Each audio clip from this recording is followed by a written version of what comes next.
Buenas noches, hermanos. Les voy a pedir que abramos nuestras Biblias en Lucas. Hoy día vamos a retomar nuestro estudio de Lucas.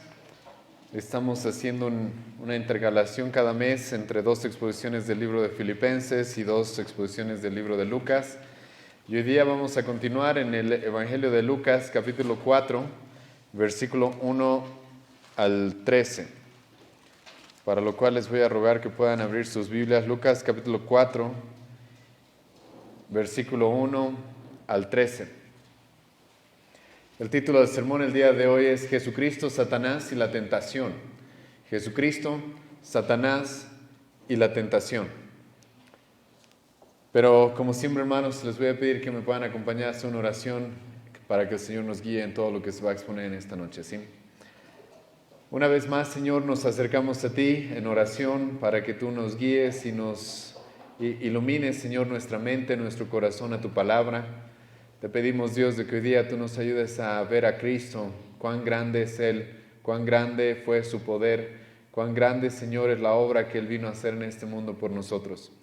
Te pido, Dios, misericordia por esta iglesia, por todos aquellos que escuchan tu palabra con un corazón sincero. Tú puedas corregirnos, animarnos, confortarnos, guiarnos, Dios mío, conforme a lo que tú quieres que vivamos. Ayúdanos, Señor, a extraer todo lo que podamos conocer a través de este pasaje, Señor. En el nombre de Jesús oramos, amén. Voy a leer Lucas capítulo 4, versículo 1 al 13, que dice así: Jesús, lleno del Espíritu Santo, volvió al Jordán y fue llevado por el Espíritu al desierto por 40 días, y era tentado por el diablo, y no comió nada en aquellos días, pasados los cuales tuvo hambre. Entonces el diablo le dijo: si eres hijo de Dios, di a esta piedra que se convierta en pan. Jesús respondiéndole dijo: escrito está, no solo de pan vivirá el hombre, sino de toda palabra de Dios. Y le llevó el diablo a un alto monte, y le mostró en un monte todos los reinos de la tierra. Y le dijo al diablo: a ti te daré toda esta potestad. Y le dijo el diablo: a ti te daré toda esta potestad y la gloria de ellos, porque a mí me ha sido entregada y a quien quiero la doy. Si tú postrado me adorares, todos serán tuyos. Respondiendo Jesús le dijo: vete de mí, Satanás, porque escrito está, al Señor tu Dios adoraréis y a Él solo servirás. Y le llevó a Jerusalén y le puso sobre el pináculo del templo y le dijo: si eres hijo de Dios, échate de aquí abajo, porque escrito está, a sus ángeles mandará acerca de ti, que te guarden, y en las manos te sostendrá, para que no tropieces con tu pie en piedra. Respondiendo Jesús le dijo: dicho está, no tentarás al Señor tu Dios. Y cuando el diablo hubo acabado toda tentación, se apartó de él por un tiempo. Bueno, hermanos, ya estamos comenzando el ministerio público del Señor Jesucristo. Y estamos en uno de los pasajes más conocidos de la vida de nuestro Señor Jesucristo, y es el pasaje de la tentación. El pasaje de las tentaciones que va a sufrir en el desierto después de haber pasado 40 días ayunando. Y este es un gran pasaje. ¿Por qué? Porque vamos a encontrarnos con Jesucristo, el Hijo de Dios, en contra de aquel que es el padre de la mentira, Satanás.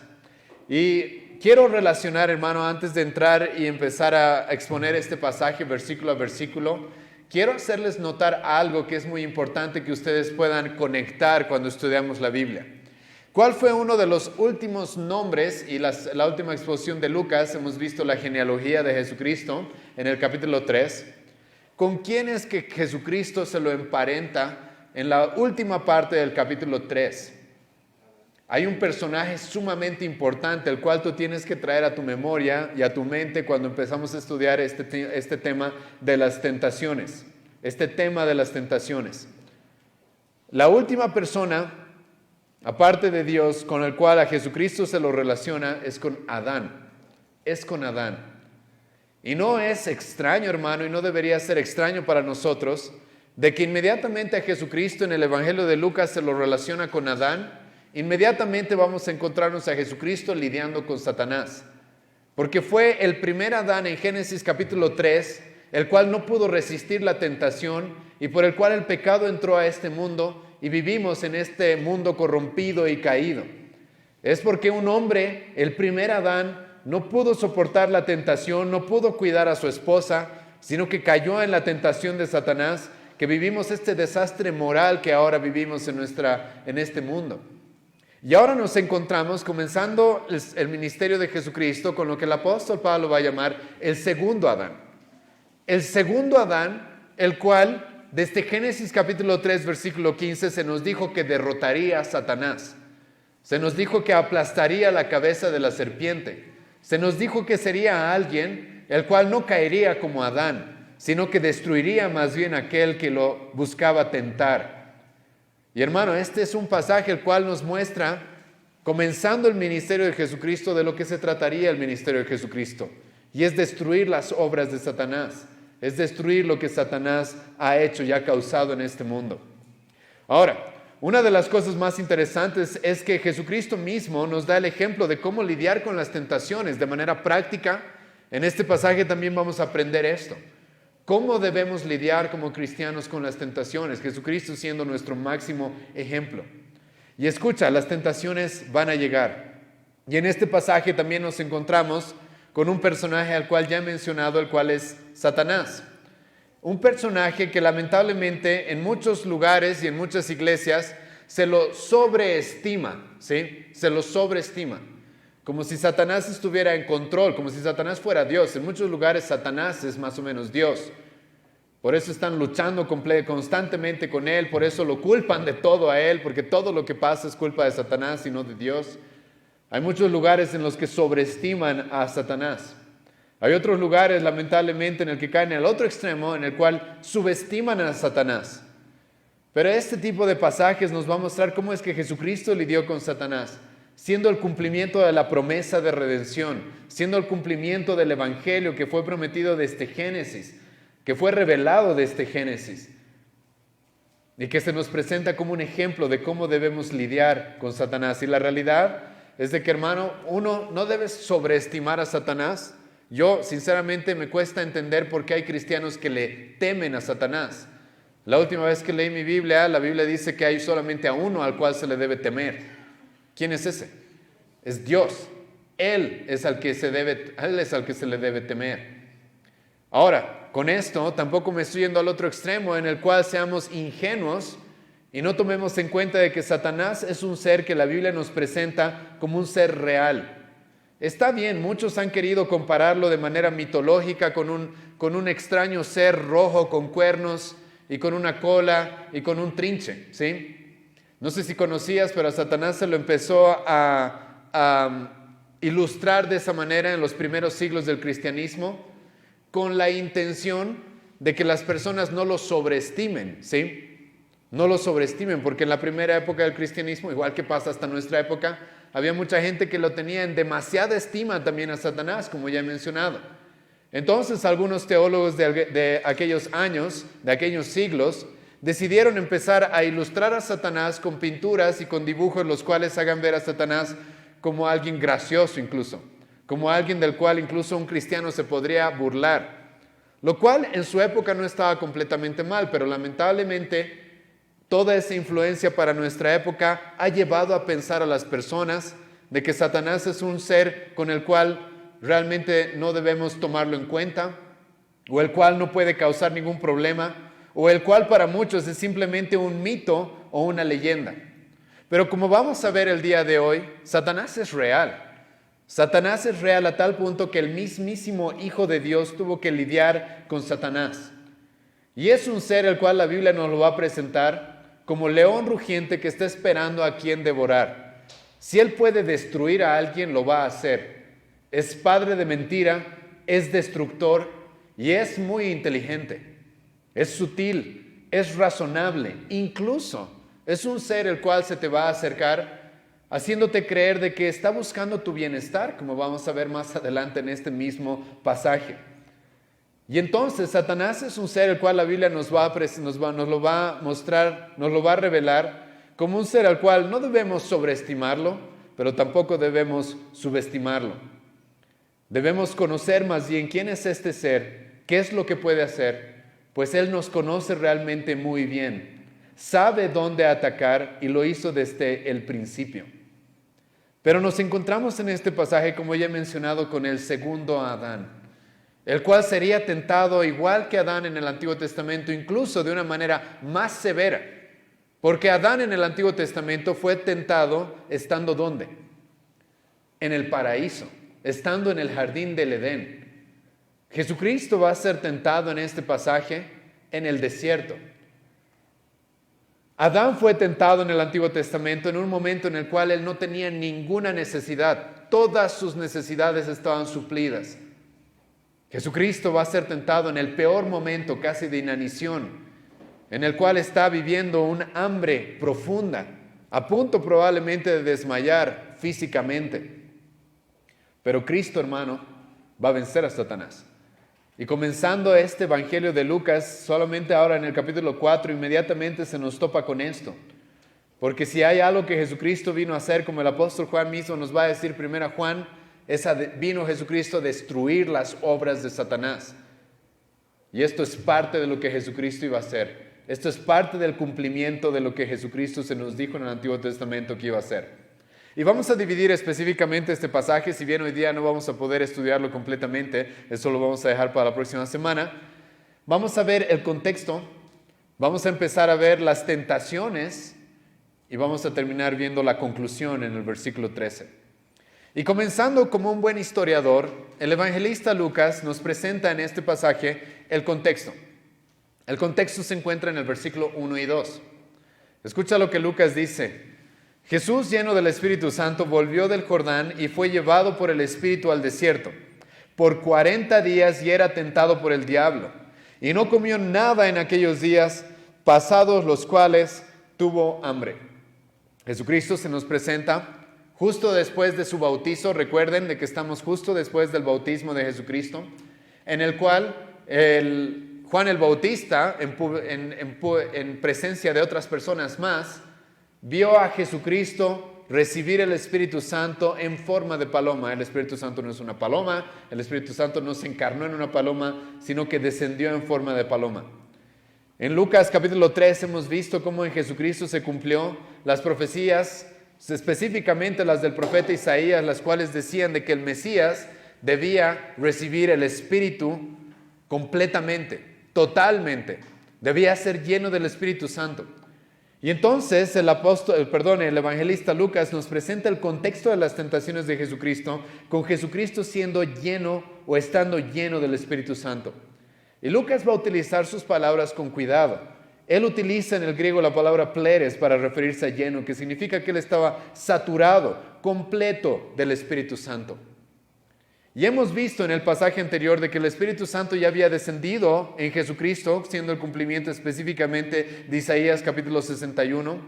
Y esto es muy importante, pues escucha, Jesucristo como hombre va a necesitar el Espíritu Santo para poder vivir la vida que se le mandó vivir. Jesucristo, la Biblia nos dice que se despojó a sí mismo, se despojó a sí mismo. El apóstol Pablo nos va a decir eso en Filipenses 2, vamos a estudiar más adelante eso con el pastor José. Y Jesucristo como hombre tenía una necesidad que tienes tú, que tengo yo también, y es al Espíritu Santo. Jesucristo no va a enfrentarse a Satanás y las tentaciones solo, como tú tampoco debes hacerlo. El apóstol Pablo mismo nos va a decir en Romanos 8, versículo 13, de que tú y yo tenemos la responsabilidad de matar el pecado en nosotros. El pecado el cual muchas veces es causado por las tentaciones de Satanás. Pero el apóstol Pablo nos va a decir a ti y a mí de que eso no tenemos por qué hacerlo solos, porque tenemos al Espíritu Santo, el cual es nuestro paracleto, aquel que se para a nuestro lado por nuestro bien. Eso es lo que significa la palabra paracleto. Significa alguien que está a nuestro lado para nuestro bien, para darnos fortaleza, corrección, enseñanza, protección. Y Jesucristo va a estar en un momento muy, muy complicado. Jesucristo va a estar en un momento en el cual realmente va a sentir la debilidad de este cuerpo, algo que va a sentir casi hasta el final de su vida. Antes de ir a la cruz, Jesucristo mismo va a decir, yo sé de que la carne es débil, pero el espíritu está dispuesto. Y lo que en este pasaje vamos a encontrar, hermanos, es que no importa cuán débil esté este cuerpo, Jesucristo en este pasaje está 40 días sin comer. Con la ayuda del Espíritu Santo, hermano, es posible vencer las tentaciones que llegan a nuestra vida, así como a Jesucristo también le llegaron. Y entonces el evangelista Lucas nos presenta inmediatamente después del bautismo de Jesucristo, a Jesucristo lleno del Espíritu Santo, justo antes de tener que enfrentarse con Satanás. Y a esto le añade Lucas de que Jesucristo estaba volviendo del Jordán. Y ahora aquí sucede algo muy interesante, ¿sí? Y es de que el Espíritu Santo mismo dice de que llevó a Jesucristo al desierto. El Espíritu Santo mismo fue el que le llevó a Jesucristo al desierto. Y aquí es donde empiezas a entender, hermano, lo que dice el profeta Isaías, de que los pensamientos y los caminos de Dios no son los tuyos, no son los nuestros. Y aquí, hermano, es algo que realmente debe llamarte la atención. No entiendo por qué la gente piensa que la Biblia es aburrida, porque pasan cosas que realmente no te esperas si estás leyendo con detenimiento. ¿Qué acaba de suceder? Ya lo he mencionado. Jesucristo acaba de ser bautizado. Y en su bautizo, ¿qué es lo que sucedió? Una voz del cielo, Dios mismo, de manera audible, dijo: este es mi Hijo amado. Este es mi Hijo amado en el cual estoy complacido. Y escucha, ¿qué te esperarías después de algo así? ¿Qué te esperarías después de ver a un hombre, el cual el Dios creador del cielo y de la tierra, de manera audible, dice: este es mi Hijo amado en el cual estoy complacido? Lo que esperarías es de que a este hombre se le entregue entonces ahora un trono, una corona, un festín. Pero no es lo que le va a tocar a Cristo. A Jesucristo lo que le va a tocar es pasar un desierto.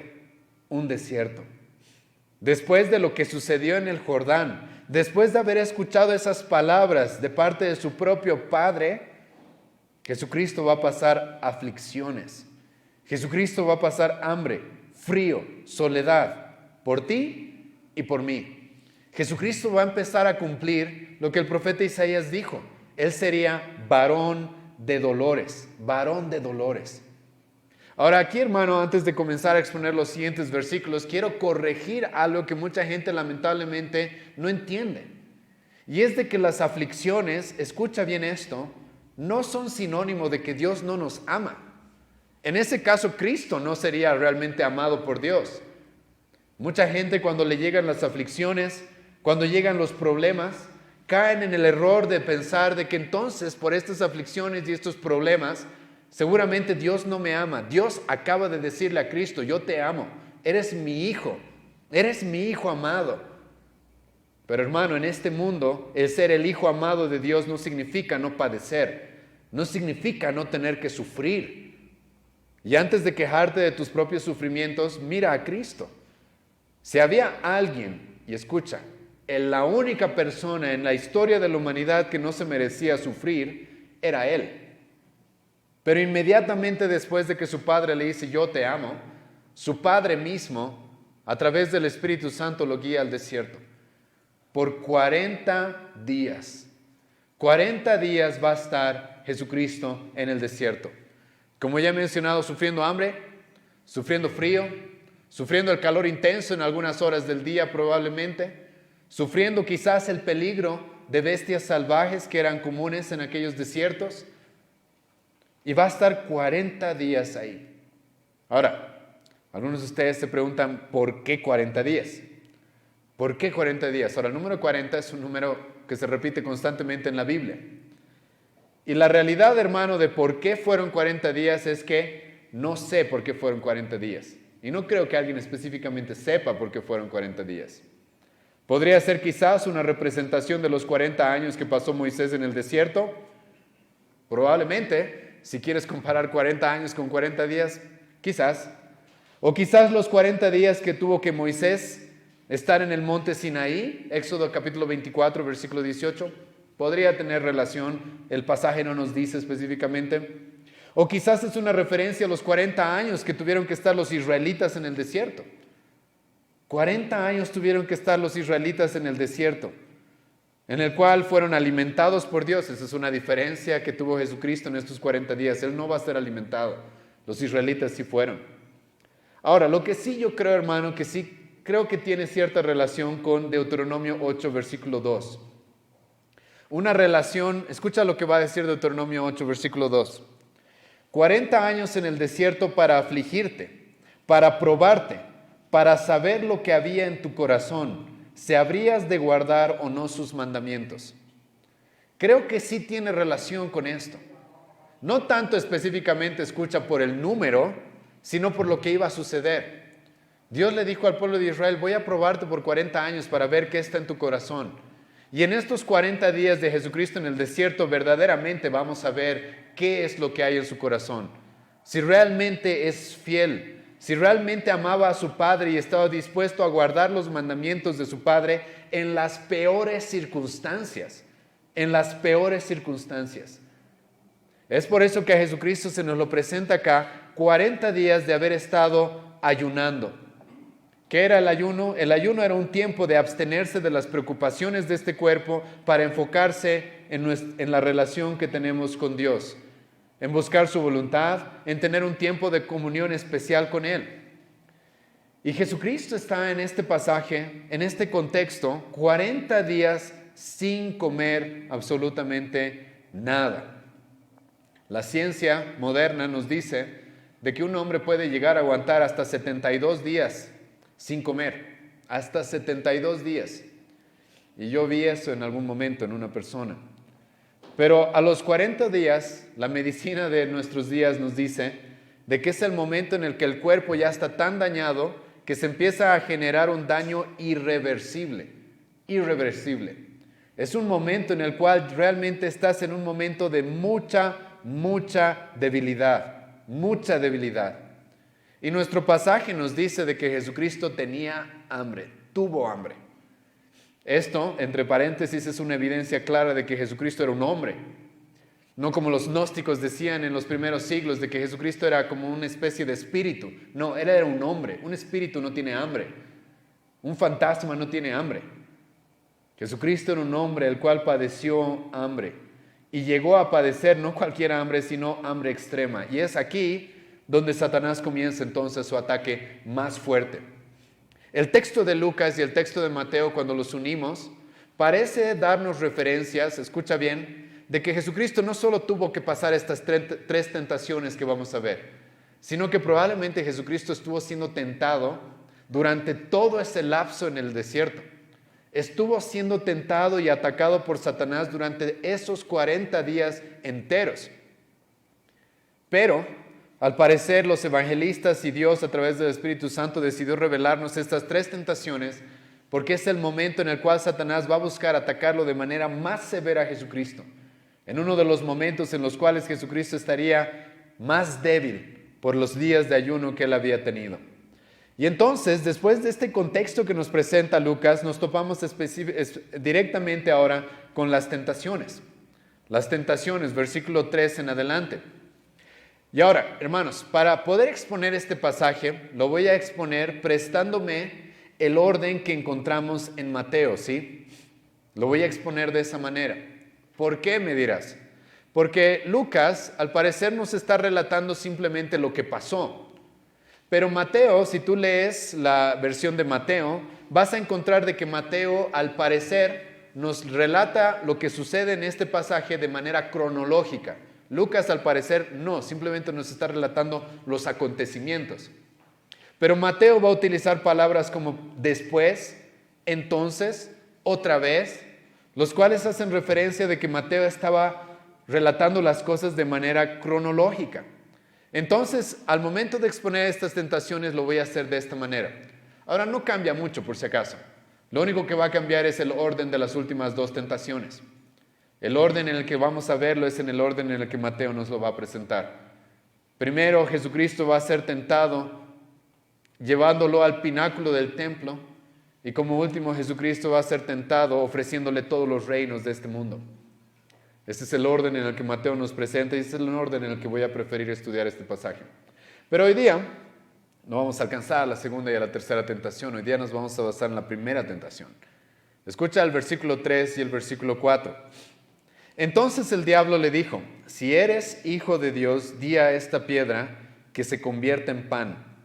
Jesús respondiendo le dijo, escrito está, no solo de pan vivirá el hombre, sino de toda palabra de Dios. Aquí, hermano, se nos presenta a Satanás como un personaje real. No es un personaje de ficción, no es un mito, no es una leyenda. Si tú estudias las vidas de los reformadores, sobre todo de Lutero, vas a encontrar de que Satanás era muy real. Y la Biblia nos lo presenta sin lugar a dudas como un personaje, el cual se le pone este nombre, diablo, diabolos en el griego, que significa calumniador, acusador, adversario. Ahora, esta no es la primera vez con la que nos encontramos con él. En el Antiguo Testamento hay varios pasajes que mencionan a este ser. Isaías capítulo 14 lo va a presentar como el lucero o Lucifer, como se lo conocen. En Ezequiel capítulo 28 se lo va a presentar como el ángel más grande y hermoso que jamás Dios había creado. El ángel más grande y hermoso que Dios había creado. Y un ángel el cual quiso usurpar el lugar de Dios. Un ángel el cual mentiría, un ángel el cual se caería en pecado y se volvería un mentiroso, un homicida, y sería representado incluso en muchos lugares en el Antiguo y el Nuevo Testamento como una serpiente mortal. La Biblia así le da cierta relevancia incluso a Satanás. La Biblia lo va a llamar el Dios de este mundo. Y vamos a hablar un poco de eso la próxima semana. Satanás mismo va a decir, a mí se me han sido entregados todos los reinos de la tierra. Y Satanás ahí tiene cierta razón. Está diciendo ciertas cosas con verdad ahí. En otros pasajes se lo va a llamar el príncipe del aire, el león rugiente, el tentador. Nunca, hermano, te animes a negar su existencia y no lo subestimes. Él está para tentar y para destruirte. Ahora, Él no es Dios, ¿sí? Él no es omnipresente. Él no es omnipotente. Él tampoco es omnisciente, pero es muy viejo y muy conocedor de cómo es el hombre y cómo hacerlo caer desde el principio. Y no podemos negar su existencia, no podemos subestimarlo. En este pasaje se nos presenta a Satanás acercándose al mismísimo Hijo de Dios. Y escucha, si este personaje se animó a acercarse a Jesucristo mismo, Él se va a acercar a ti. Es más, toda la maldad que tú ves en este mundo, hermano, es una evidencia de la existencia de Satanás. Cuando tú estudias la historia de la humanidad, vas a encontrarte con momentos históricos tan atroces, tan inmorales, tan sangrientos, que, hermano, sinceramente la respuesta es que aquí tiene que haber alguien que esté liderando a la gente a caer en ese tipo de cosas. Aquí tiene que haber una maldad que se expanda, que vaya más allá incluso de la maldad que ya hay en nosotros. Un ser que dé ideas, que plante pensamientos en las personas y los guíe a hacer cosas tan atroces como las que se han vivido en la Segunda Guerra Mundial, en la cual se mataron millones de judíos. ¿Por qué? Sí, los historiadores van a hablar de razones económicas, los historiadores van a hablar de razones geográficas, pero era suficiente con haber expulsado a los judíos. Pero no, había que matarlos, había que exterminarlos, había que volverlos jabón. Eso, hermano, ¿de dónde sale? ¿De dónde sale toda esa maldad? En nuestra época vivimos algo más terrible que lo que sucedió en la Segunda Guerra Mundial, que es el aborto, en el cual resulta que ahora es legal y un derecho descuartizar niños en el vientre de sus madres. ¿De dónde salen esas ideas? ¿De dónde sale la idea de plantarle veneno en el cerebro de un bebé dentro del vientre de su madre para luego aspirarlo? ¿De dónde salen esas ideas? ¿De dónde sale toda esa maldad? No, Satanás es real y él está obrando en el mundo, como la Biblia nos lo va a presentar de principio a final. Y aquí empezamos a ver, volviendo a nuestro pasaje, lo astuto de Satanás. Él realmente es como un león acechando a su presa. Ahora Satanás, después de haber tentado probablemente por todos estos días de Jesucristo, se va a acercar en este momento de tanta debilidad. Se va a acercar en este momento de tanta necesidad. Y ahora, hermano, escucha. Jesucristo acaba, como ya he mencionado, 40 días antes acaba de ser declarado el Hijo de Dios. Eso sonaría a algo victorioso, eso sonaría a un momento de realmente gozo y alegría. Y Satanás incluso va a utilizar eso para tentar a Jesucristo. Satanás va a utilizar incluso ese momento en el cual Jesucristo escuchó de su Padre, tú eres mi Hijo amado, para transformar y trastornar eso y volverlo en pecado. Que no te asombre, hermano, que el momento en el cual crees que has tenido una gran victoria espiritual y que las cosas están yendo bien, todo se dé la vuelta. Eso es lo que Satanás intenta hacer. Dar la vuelta a absolutamente todo. Y todo aquello que Dios ha creado para bien, volverlo para mal. Todo aquello que debería terminar en vida, Satanás busca que termine en muerte. Y aquí, hermano, hay algo que debo corregir. ¿Cuál es el problema con esta tentación? Satanás se acerca a Jesucristo y le dice, si eres el Hijo de Dios, ¿por qué no por qué no mandas que estas piedras se conviertan en pan? Y la pregunta es, ¿cuál es el problema? Muéstrame un versículo en la Biblia que diga que es pecado convertir las piedras en pan. Muéstrame uno. Ahí no hay ningún problema. ¿Cuál es el conflicto en esta tentación? ¿Cuál es el problema aquí? Jesucristo incluso más adelante en su ministerio haría ciertos milagros los cuales tendrían que involucrar al pan o no. Jesucristo va a alimentar a miles de personas más adelante con la multiplicación de los panes y de los peces. Entonces, ¿cuál es el problema? ¿Era pecado convertir las piedras en panes? No, no era pecado específicamente. Pero escucha lo que sí era pecado. Lo que sí era pecado es la incredulidad.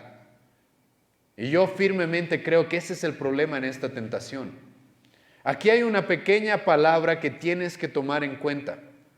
Satanás le dice a Jesucristo, sí eres el Hijo de Dios. Sí eres el Hijo de Dios. Algunos incluso reconocen de que probablemente hay en esas palabras cierta burla. Cierta burla. Lo que Satanás está haciendo acá es lo que él hizo desde Génesis, es atacar la palabra de Dios. ¿Te acuerdas lo que le dijo a Adán y Eva? Así que Dios ha dicho, ¿sí? ¿Será verdad lo que Dios ha dicho? ¿Será realmente verdad lo que Dios dijo que va a ser? ¿Lo que Dios dijo que va a pasar? Y aquí Satanás lo que está haciendo es poniendo en duda la veracidad y la sinceridad de la palabra de Dios. ¿Qué es lo que Dios acababa de decir? Lucas 3:22, tú eres mi Hijo amado. Y la pregunta es, ¿no es suficiente con que Dios lo haya dicho? ¿Hay que poner en duda lo que Dios dijo? Lo que quiere Satanás es que Jesucristo ponga en duda la palabra de Dios. Y hermano, poner en duda la palabra de Dios, eso va acompañado de la incredulidad. Es como decirle a Dios, ¿sabes Dios? No es suficiente con lo que tú dices. No es suficiente con lo que tú has revelado. Necesito pruebas. ¿Por qué? Porque es posible que tú seas un mentiroso. Es posible que tú me estés mintiendo. Es posible que cuando tú dijiste que yo soy tu Hijo amado, realmente no lo soy. Mira todas las aflicciones que estoy pasando ahora. Y entonces Satanás se acerca a Jesucristo de manera muy sutil, incluso en cierta manera queriendo mostrarse como alguien que quiere ayudar a Cristo porque está padeciendo hambre. Y entonces de manera muy sutil le dice, sí, eres el Hijo de Dios. ¿Por qué no le mandas esas piedras que se conviertan en panes? Esto es un problema, hermano, que Dios le va a reclamar al pueblo de Israel en el desierto. ¿Sabías? Números capítulo 20, versículo 12, Dios le va a decir al pueblo de Israel, ustedes no creyeron en mí y fueron rebeldes a mi mandato. Y escucha, y no creísteis ni obedecisteis la voz de Dios. No creyeron la voz de Dios. Dios le había prometido al pueblo judío, ustedes son mi pueblo escogido, a ustedes les voy a dar una tierra. A ustedes yo los voy a rescatar de los egipcios y les voy a dar una tierra. Y los judíos van a salir de Egipto diciendo, ay, Dios nos ha sacado aquí para matarnos. Queremos pruebas de lo que Dios dice realmente es verdad. Y ese es el motivo por el cual van a pasar 40 años en el desierto y toda una generación va a morir. Hermano, lo que Satanás le está pidiendo a Jesucristo acá es de que Jesucristo ponga en duda la palabra de Dios. Ponga en duda la palabra de Dios. Que Jesucristo caiga en este pecado, que en realidad es el pecado imperdonable. Es la incredulidad. Es la incredulidad. En el Antiguo Testamento más bien vemos de que hubieron personas que no cayeron en este tipo de cosas. A pesar de que lo que Dios había dicho era muy difícil, era difícil de entender, difícil de comprender, hubieron personas como Abraham, el cual Pablo nos va a decir en Romanos 4, versículo 8, que creyeron en la palabra de Dios a pesar de que estaban en esperanza contra esperanza, a pesar de que era muy complicado creer esto. Entonces aquí tenemos un hombre, escucha, el cual se le acaba de decir que es el Hijo de Dios y que está a punto de morir de hambre. Tenemos un hombre al cual se le acaba de decir que es el Hijo de Dios y resulta que está pasando aflicción, resulta que está sufriendo. ¿Y ahora qué es lo que va a hacer Cristo? ¿Jesucristo va a poner en duda la palabra de su Padre? ¿Jesucristo va a poner en duda o va a poner sobre la mesa la opción de que Dios sea un mentiroso y que realmente Él no sea su Hijo? Que no sea su Hijo amado. Incluso, hermano, no solamente está poniendo en duda lo que Dios dijo, sino también el significado. Dios le acaba de decir a su Hijo, a Jesucristo, que Él es su Hijo amado. Escucha, cuando Dios le llama hijo a alguien, eso significa de que Dios le va a proveer lo necesario. Dios le va a proveer lo necesario para que cumpla el llamado que Dios mismo le ha hecho. Dios mismo dice, hermano, de que no va a abandonar a sus hijos. No va a dejar a justo desamparado. Lo que Jesucristo debía mostrar en este pasaje, en este momento en el desierto, es su confianza, es la confianza completa y entera en su Padre. Confianza completa y entera en su Padre. Escucha lo que Jesucristo mismo nos va a mandar a ti y a mí más adelante, en este mismo Evangelio. Lucas capítulo 12, versículo 22 en adelante. Escucha lo que Jesucristo nos va a mandar. No os afanéis por vuestra vida. ¿Qué comeréis? Ni por el cuerpo, ¿qué vestiréis? Versículo 29. Vosotros pues no os preocupéis por lo que habéis de comer, ni por lo que habéis de beber, ni estéis en ansiosa inquietud, porque todas estas cosas buscan las gentes del mundo, pero vuestro Padre sabe que tenéis necesidad de todas estas cosas. Jesucristo mismo más adelante nos va a mandar y nos va a decir, no se afanen por esas cosas, no se afanen por lo que van a comer. No, por si acaso Cristo no está diciendo que no seamos responsables en nuestro trabajo, no. Pero Jesucristo dice que ese no sea su afán, que esta no sea su mayor preocupación, porque tienen un Padre el cual va a proveer el pan diario de todos los días, el pan de todos los días. Tenemos un Padre en el cual podemos confiar. Pero Satanás, en este punto, con mucha astucia, se acerca a Jesucristo y lo tienta con algo que no parece pecaminoso. Con algo que no parece pecaminoso. Y eso es lo que hace Satanás. Y este es uno de sus grandes engaños. Satanás intenta hacer que tú veas el pecado como algo no tan malo. Incluso algo que es para tu beneficio. Incluso es tu derecho. Imagínate, Satanás se acerca a Jesucristo y le dice, bueno, si eres el Hijo de Dios, ¿tienes el derecho de comer o no? ¿Tienes el derecho de decirle a estas piedras, conviértanse en panes o no? Pero aquí Satanás está cometiendo un error fatal. El error que está cometiendo Satanás es subestimar a Jesucristo. Algo que Satanás, por si acaso, constantemente comete. Porque Satanás es un orgulloso. Y subestimó a Dios cuando se reveló a Él. Y subestimó a Cristo en el momento que lo tentó en este desierto. ¿En serio Satanás creyó que por un pedazo de pan Cristo pondría en duda la palabra fiel de su Padre? Esto es, hermanos, subestimar a Cristo. Por eso de aquí en adelante Satanás va a empezar a subir el tono de sus tentaciones y su oferta. Va a empezar a ofrecer cosas mucho más grandes que unos simples panes. Y escucha Proverbios 23, versículo 3. Este pasaje me llamó mucho la atención porque es muy relacionado con lo que está pasando aquí. Proverbios 23, versículo 3. No codiciéis sus manjares delicados porque es pan engañoso. Sé que Salomón específicamente no se está refiriendo de manera explícita a Satanás en ese pasaje, pero es algo interesante. Acá Satanás se presenta como alguien que está buscando tu bienestar, está buscando que recibas algo que necesitas incluso, y entonces está tentando a Cristo de esa manera para que Él ponga en duda la palabra de su propio Padre. Pero Cristo no va a caer en esto.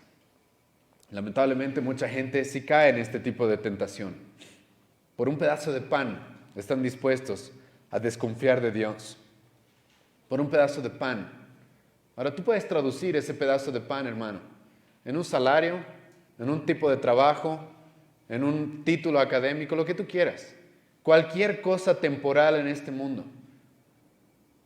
en la cual eres tentado, tal vez es una necesidad, pero eres tentado a poner en duda la palabra de Dios y la confianza que deberías tenerle a Él.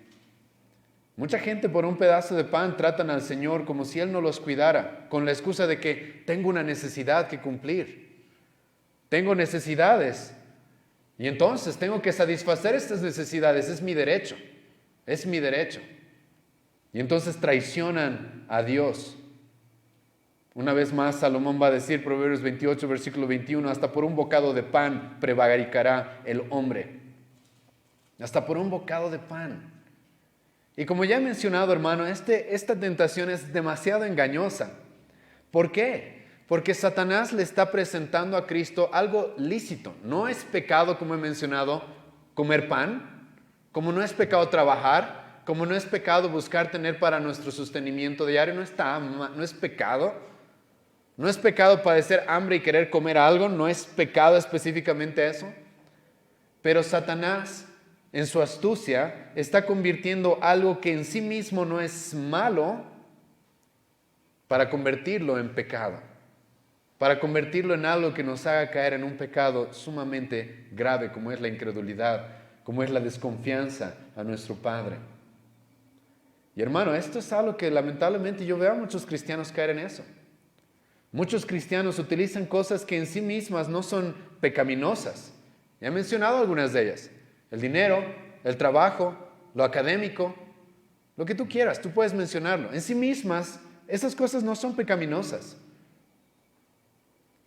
Pero utilizan esas cosas como una excusa para pecar, como una excusa para engañar. Utilizan sus necesidades como una excusa para ser infieles a Dios, para ser infieles a Dios. Pero Jesucristo no va a caer en esta astucia, no va a caer en esta trampa. Jesucristo no va a caer en esta trampa. Ahora, más adelante en los evangelios, específicamente el evangelio de Juan capítulo 8, que nos dice de que los judíos estaban haciendo las obras de su padre el diablo, vamos a notar, hermano, de que los judíos, igual que Satanás en este pasaje, van a pedirle a Jesucristo de que haga milagros para probar quién es Él. Hagan milagros para probar quién es Él. No es suficiente con lo que Dios dice en su palabra, no. No es suficiente con lo que Dios ya dijo, no. Él tiene que hacer milagros para mostrar de que realmente quién es Él. Y Jesucristo les va a decir, ustedes son hijos del diablo, están haciendo las obras de su padre, el diablo. Escucha Mateo 16, versículo 1 y 4. Vinieron los fariseos y los saduceos para tentarle y le pidieron que les mostrase señal del cielo. ¿Y Jesucristo qué les va a decir? La generación mala y adúltera demanda señal. Este es un detalle importante, hermano. Porque lamentablemente en muchas de las iglesias a nuestro alrededor, para que la gente crea quién es Jesucristo, ¿qué es lo que demandan? ¿Qué es lo que demandan? ¿Qué es lo que piden? Hasta lo ponen de publicidad. Milagros. Esas son las cosas que pide Satanás. Esas son las cosas que pide una generación mala y adúltera. Eso es lo que la Biblia dice. ¿Te das cuenta en este pasaje? Satanás le está diciendo a Jesucristo, a ver si eres realmente el Hijo de Dios. Milagro. milagro. Queremos ver alguna proeza. Hasta el final de la vida de Jesucristo, los judíos van a hacer eso. Mateo 27, versículo 40. Si eres el hijo de Dios, desciende de la cruz. A ver, sálvate. Sálvate a ti y salva a estos que están crucificados contigo. Y te vamos a creer. Hermano, sinceramente te lo digo. En esas iglesias en las cuales constantemente se publicitan milagros y señales, son las iglesias en las que más Satanás está trabajando. Aunque vean milagros, no me interesa. Porque eso es lo que hace Satanás, eso es lo que la Biblia nos muestra. Para creer lo que Dios ha dicho, no tenemos que ver un milagro. Tenemos que ver una señal. A ver, muéstranos, demuestra. No es suficiente con lo que la palabra dice. No es suficiente con lo que Dios ya dijo. No es suficiente. Pero el apóstol Pablo va a decir más adelante que el cristiano vive por ver. Creo que no, ¿verdad? El apóstol Pablo va a decir, no andamos por vista, sino por fe. Y la fe es por el oír. Jesucristo ya oyó que su Padre dijo, tú eres mi Hijo. No se necesita más pruebas. No se necesita milagro. No se necesita poner en duda lo que su Padre ya dijo. Lo que su Padre ya dijo. Y es aquí donde Jesucristo le va a responder a Satanás, versículo 4. Jesús respondiéndole, dijo, y me gusta mucho esta parte, ¿sí? Por algo estás, hermano, en la iglesia cristiana sola escritura, ¿sí? Y es algo que voy a repetir muchas veces a lo largo de nuestra vida. No es por nada que hemos decidido tener ese nombre en esta iglesia. ¿Qué es lo que Jesucristo va a decir? Escrito está. Escrito está. Es más, 3 veces Jesús va a responder de esta manera. Y escucha, así es como lidias con el diablo. Así es como lidias con Satanás. Esto es lo que significa cuando más adelante en el Nuevo Testamento se nos dice, cuando el diablo venga, no necesitas reprenderlo, amarrarlo, atarlo, pisarlo. Sométete a Dios, eso es lo que significa. Escrito está, yo me voy a someter a lo que está escrito. Yo me someto a Dios a través de lo que Él me ha revelado en su palabra. Y ahora escucha, hermano, en este contexto de Lucas capítulo 4, tenemos a alguien que sí pudo haber reprendido y atado a Satanás como muchos hacen en nuestra época. Lo raro es que se les escapa cada semana, porque todas las semanas tienen que atarlo. Pero Jesucristo aquí realmente pudo haberlo atado para siempre. ¿Y Jesucristo qué es lo que va a hacer? Escrito está. No, Jesucristo no va a sacar una botellita de aceite y va a empezar a ungir todo el desierto. No, Jesucristo va a decir, escrito está. Escrito está. Lo que Jesucristo va a utilizar para batallar en contra de Satanás, escucha qué es. La espada del Espíritu. ¿Cuál es la espada del Espíritu? Efesios 6, versículo 17. Es la palabra. La palabra es la espada del Espíritu con la cual nos defendemos y también contraatacamos. La palabra de Dios escrita. Hermano, la Biblia, la última vez que leí mi Biblia, Oseas 4:6, no dice, el pueblo perece por falta de música. No dice, el pueblo perece por falta de entretenimiento o de chistes o de humo o de conciertos. No dice eso, ¿verdad? El pueblo perece ¿por qué? Falta de conocimiento. ¿Conocimiento de qué es la pregunta? Conocimiento de la palabra. Escucha lo que el salmista va a decir, Salmos, y aquí Jesucristo está cumpliendo esto. Salmos 119, versículo 11. En mi corazón he guardado tus dichos. La palabra dichos ahí hace referencia a la escritura, a la palabra. En mi corazón he guardado tus dichos para no pecar contra ti. Aquí está Jesucristo mostrando, sé como un hombre que ha guardado la palabra de Dios en su corazón y que en el momento indicado está listo para utilizarla. Está listo para utilizarla y decir, escrito está. Jesucristo mismo, en el Evangelio de Mateo capítulo 7, nos va a dar la parábola de una casa, ¿verdad? 2 casas, muy parecidas. Una pero que se construye en la arena y otra que se construye en la roca. Las dos casas pasan tribulación, viene la tormenta. ¿Cuál es la que soporta? Jesucristo mismo dice, aquel que escucha la palabra y la pone por obra. La palabra es la diferencia. Aquella persona que conoce la Escritura y sabe cómo utilizarla. Aquel hombre fiel, como Pablo le va a decir a Timoteo que sea, que sabe utilizar la palabra de Dios de manera precisa. Es esa persona la que está lista para afrontar las aflicciones, para afrontar el sufrimiento, para afrontar el desierto, para afrontar las tentaciones del diablo. Es esa persona, hermano, no es por nada que estamos tan involucrados en que ustedes aprendan la palabra. No es por nada que aquí no aceptamos sueños, que Dios me ha dicho, que me ha revelado, no sirve. La palabra es lumbrera a mi camino, es lámpara a mis pies, lumbrera a mi camino. La palabra es la que alumbra mis ojos, la que convence mi corazón, la que convierte mi alma, dice el salmista. Y Jesucristo, para confrontarse con Satanás, para enfrentarse a Satanás, ¿qué va a usar? La palabra. La palabra. No es por nada que es común, hermano, ver personas, tal vez cristianas, pero que están en un mal estado y están cayendo en pecado, siendo tentadas en un momento muy difícil. Y no pueden soportarlo al parecer, y normalmente el común denominador de todas estas personas es de que son negligentes en su estudio de la palabra. Son negligentes en escuchar la predicación. Son negligentes en eso. Están muy ocupados en otras cosas y dejan a un lado la palabra, y el pecado es el fruto de eso.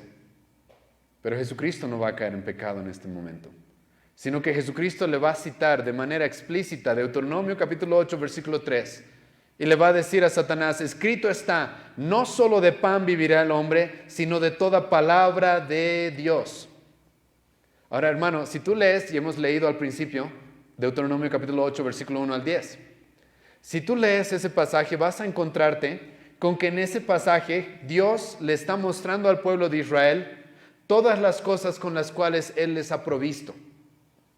Dios le está diciendo al pueblo de Israel, ustedes quisieron pan, les he dado pan. Ustedes quisieron carne, les he dado carne. Ustedes quisieron agua, les he dado agua. Yo les he provisto de todo. Pero hay algo que ustedes tienen que entender. Si hay algo de lo cual depende su vida, es de mi palabra. Si hay algo de lo que depende su vida, es de mi palabra. Es por no haber confiado en la palabra de Dios que toda una generación murió en el desierto. Sí, la misma generación que comió el maná del cielo, la misma generación que comería carne de manera milagrosa, la misma generación que tomaría agua de la roca, como Pablo dice en la epístola a los Corintios. Sí, moriría, ¿por qué? Por no haber confiado en la palabra, por no haber confiado en la palabra de Dios. Y Dios le deja muy claro al pueblo de Israel, escuchen, yo les he provisto con todo, pero si hay algo de lo que depende su vida, es de que confíen en mi palabra.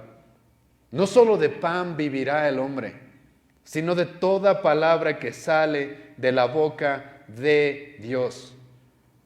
Y hermano, noticia de último momento, todas esas palabras las tenemos escritas en estos 66 libros. Toda palabra, dice Pablo, es inspirada por Dios, cada palabra. Cada palabra. El apóstol Pedro va a decir lo mismo. Toda escritura, toda profecía, todo lo que tenemos escrito ha sido inspirado por el Espíritu Santo. Y Dios dice, ¿sabes cómo vas a evitar morir? Con mi palabra. Con mi palabra. Y Jesucristo le responde a Satanás, ¿sabes? Yo ya tengo la palabra. Yo puedo confiar en la palabra de mi Padre. No necesito poner en duda su credibilidad. No necesito poner en duda su honestidad. No, yo tengo su palabra y confío en ella. Y ahí se termina esta primera tentación. Ahí acaba. Está escrito, sin mucho show, sin mucho exorcismo o aceite o como ya he mencionado, todas esas prácticas que hacen las iglesias. Sí, sin mucho show. Está escrito. Y ahí se acaba. Y hermano, es así como Jesucristo concluye esta primera tentación. Y déjame preguntarte para terminar, ¿cómo tú respondes cuando Satanás viene a tentarte de manera sutil quizás? Incluso Satanás viene y apela a tus necesidades y tus derechos para que tomes las riendas de tu destino, en lugar de confiar en Dios y depender de Él. ¿Cómo reaccionas cuando Satanás viene y se acerca a ti con cosas triviales y superficiales como la comida? y te tienta a traicionarlo, a poner en duda su palabra. Aquí está como Jesucristo reaccionó. Aquí está como Jesucristo reaccionó.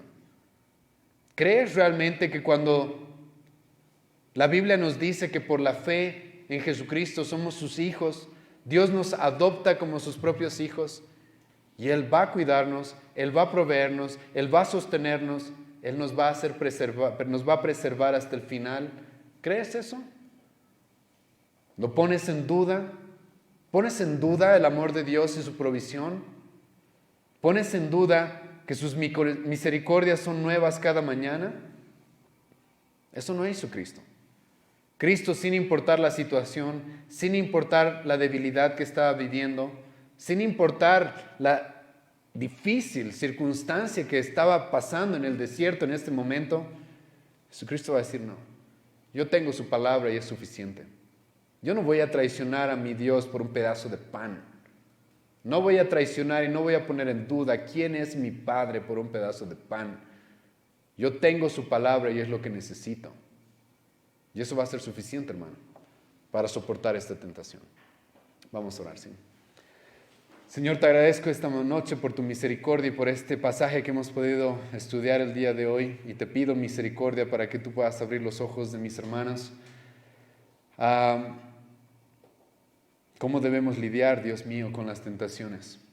A lo real de las tentaciones, a lo real, Señor, de este ser corrupto y maligno que es Satanás, que busca destruir todo lo que tú creas, busca destruir todo lo que es tuyo y va a buscar destruirnos como cristianos. Te pido, Dios, misericordia para que aquí todos aquellos que hayan conocido tu evangelio a Cristo nunca se arrodillen enfrente de Él por cosas tan superficiales, tan triviales como el pan. Sino, Señor, haznos poner en alta estima tu palabra, como el salmista en el Antiguo Testamento. Digamos que tu palabra, Señor, es más dulce que la miel, es más preciosa que el oro y la plata, es más agradable que los manjares que podamos tener en este mundo.